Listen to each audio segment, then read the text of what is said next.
મારે પ્રેગ્નન્સી રહેતી નથી, એટલે વારે ઘડીએ કેસ બગડી જતા હતા. ડૉક્ટર બી બહુ કરાયા. ડૉક્ટર પણ એવું કહેતા હતા કે તમારે વિસ્તાર ના થાય તો અને બાળક ના રહે એવું કહેતા હતા.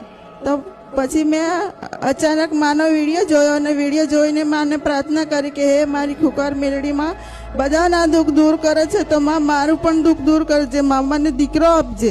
તો માં મને તમે દીકરો આપ્યો માં.